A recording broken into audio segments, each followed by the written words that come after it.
Movies in 2017 were filled with action, horror, and suspense. Our correspondent Jasmine Ritchie is here to talk with this year's most popular mainstream movies, with two nationally renowned movie critics.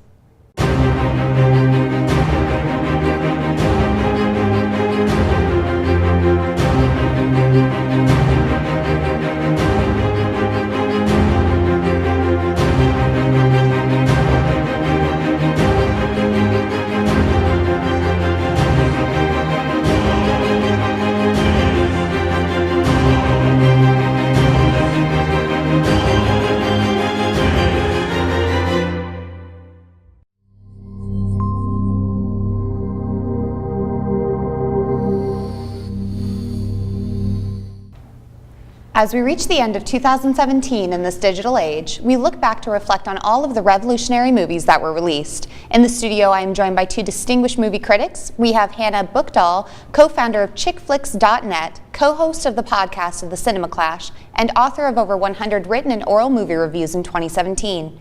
We are also joined by Nell Minow. She has been a movie critic since 1995 and is a writer for MovieMom.com, RogerEbert.com, and The Huffington Post, as well as being a guest for radio stations every week from all across the country.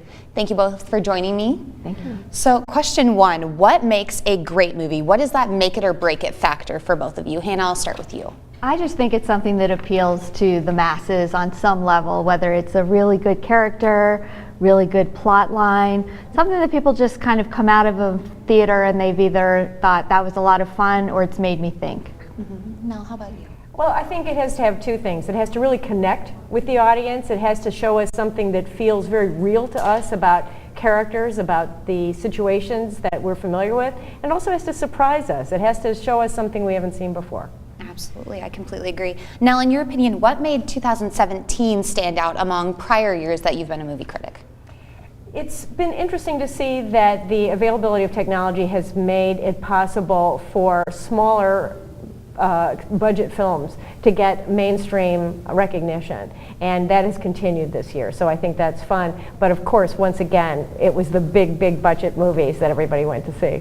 Yes, it was. Hannah, I know that you review your movies through the lens of a mainstream chick, as you call it. Do you think there's been a difference in the representation of women this year compared to other years? Well, I mean, it's been a really good year for women directors in particular. Mm-hmm. So, you know, you have Patty Jenkins with Wonder Woman, which was just so well received.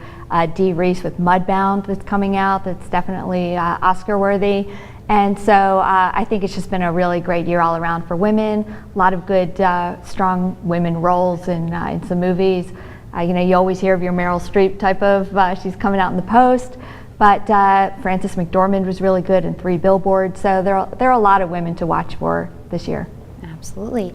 Nell, you write your reviews while providing parental advisory notes for your parents before they see the film with their children. Have you noticed a difference in the way films are rated this year compared to other years? Well, once again, it's sort of a continuum, and there continues to be a slide. So movies that used to get an R now get a PG-13, and I'm always a little surprised that it used to be 1 F word, you could have a PG-13, now it's 2 F words, maybe next year will be 3 F words, and I think that reflects what we see on television. Generally, if it's on broadcast television, they'll get a PG-13, and as broadcast television has gotten raunchier, so have the PG-13s. I call that the no man's land of the rating system. Yeah, absolutely. Since it is only the beginning of December, what movies do you think people should go out and see right now that have recently come out that you find to be extraordinary? We'll start with you.